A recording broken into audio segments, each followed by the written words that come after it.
Baiklah, salam sejahtera saya ucapkan kepada tuan-tuan dan puan-puan dan juga kepada sahabat-sahabat semuanya. Saya ingin mengucapkan ribuan terima kasih kepada Anda semua yang sudah meluangkan masa untuk singgah dan menonton video di channel ini. Saya amat menghargai sokongan Anda semua. Baiklah, tanpa membuang masa, mari kita tonton atau dengar perkongsian pada kali ini. Sidang media pada hari ini ialah berkenaan dengan satu keputusan mesyuarat Jemaah Menteri pada minggu lepas yang telah disahkan pada mesyuarat Jemaah Menteri pagi tadi, iaitu pada 22 Mac 2024 pada hari Jumaat yang lepas, Jemaah Menteri telah meluluskan cadangan pembangunan projek LRT laluan Mutiara Pulau Pinang. Secara rasmi, kerajaan telah memutuskan untuk melantik MRT Corp, iaitu sebuah syarikat 100% milik Menteri Kewangan diperbadankan, MOF Incorporated, sebagai pemaju dan juga pemilik aset, project developer and asset owner untuk projek LRT Pulau Pinang. Perolehan projek ini terbahagi kepada 3 komponen utama seperti berikut. Yang pertama, kontrak untuk kerja-kerja pembinaan sivil untuk segmen pertama, iaitu jajaran Pulau Silikon ke Komtar. SAS Konsortium Sdn Bhd akan ditawarkan kontrak ini melalui mekanisme Single Sourcing Request for Proposal. Tawaran ini adalah berdasarkan permintaan Kerajaan Negeri Pulau Pinang yang telah melantik SAS Konsortium sebagai rakan pelaksana projek ataupun projek delivery partner kepada Pelan Induk Pengangkutan Pulau Pinang (PTMP) yang merangkumi LRT laluan Mutiara melalui tender terbuka pada bulan Ogos 2015. SAS Konsortium juga telah melaksanakan kajian-kajian teknikal dan reka bentuk awalan di samping memperolehi kelulusan penilaian kesan alam sekitar, penilaian kesan sosial dan skim kereta api bersyarat. Kesemua usaha ini telah dibiayai dahulu oleh SAS Konsortium. Nilai kontrak dan butiran terperinci yang berkaitan adalah tertakluk kepada proses rundingan antara MRT Corp dan juga SAS yang perlu dimuktamadkan dalam tempoh masa 6 bulan. Yang kedua, kontrak untuk pembinaan sivil bagi segmen 2, iaitu jajaran dari Komtar ke Penang Central adalah melalui tender terbuka.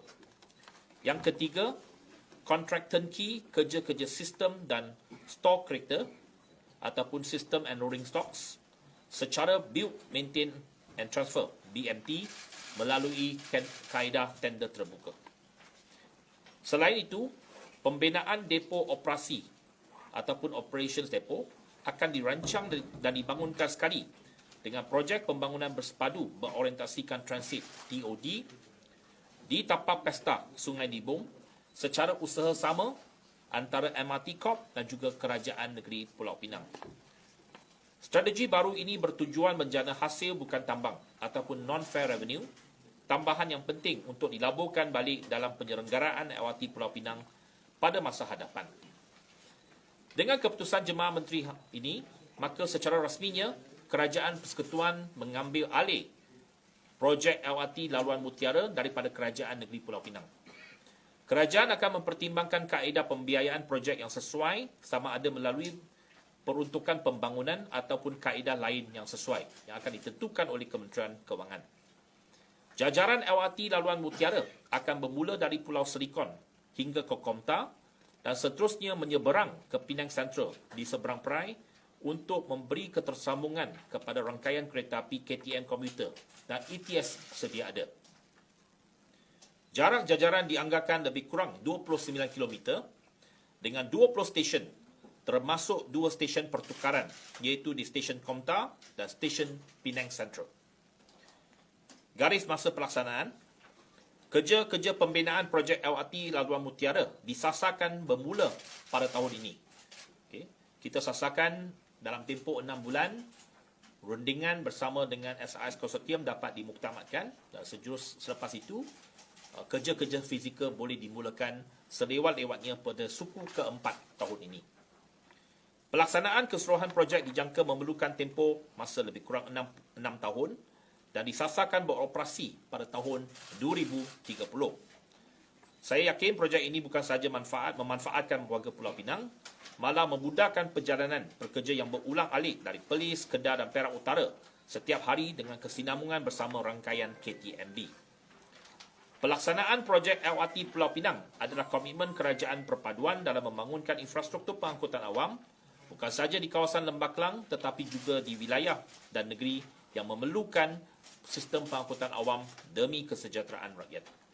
Usaha memperkasakan pengangkutan awam ini akan berjimatkan masa perjalanan rakyat, mengurangkan kebergantungan kepada kenderaan persendirian dan menyumbang kepada pengurangan pelepasan karbon.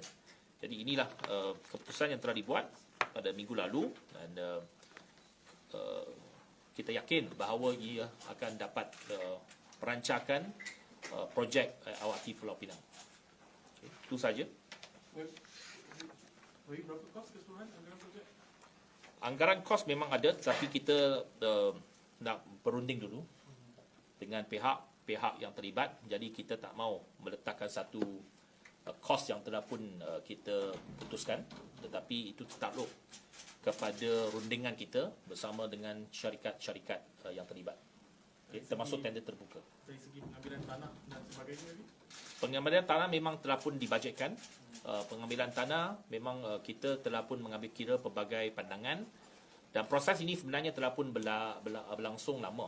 Sebelum ini di bawah kerajaan negeri, mereka telah mengenal pasti jajaran tersebut, meminimalkan pengambilan tanah dan tidak melibatkan pengambilan bangunan-bangunan yang banyak. Jadi pengambilan tanah adalah agak minimal. Jadi itu jajaran itu telah pun dikaji dan diputuskan sebelum ini dan kita kekalkan jajaran itu. Kerajaan negeri memang menyambut baik ke usaha ini sebab kalau kita lihat sekarang mengambil alih oleh kerajaan persekutuan kan, so dari pihak Pulau Pinang macam mana? Sudah tentu mereka mengalu-alukan. Okay. Ini dibayar oleh kerajaan persekutuan. Baik. Jadi saya tak pernah dengar Ketua Menteri Pulau Pinang ada komplain. Okay. Bagi EIA dah diluluskan? Ya, seperti yang saya katakan, EIA, SIA dan juga Railway Scheme telah pun diluluskan sebelum ini.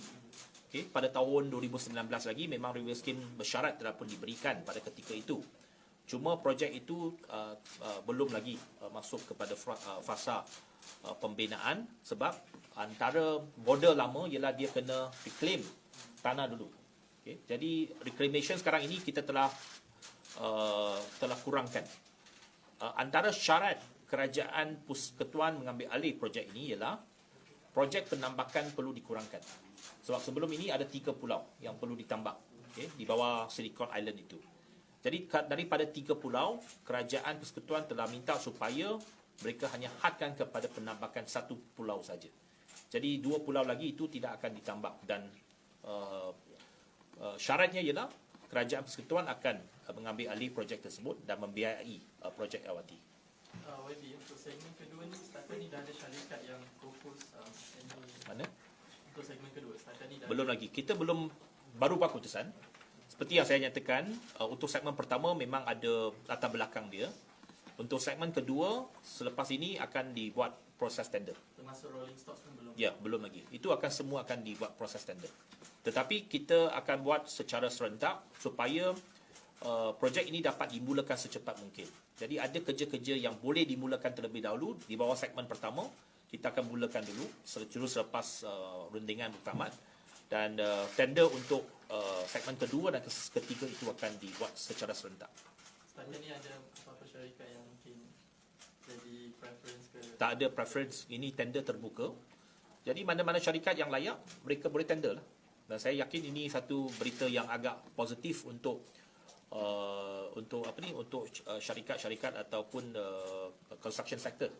Mereka memang construction sector menunggu-nunggu projek-projek kemudahan ataupun projek-projek infrastruktur yang besar seperti ini.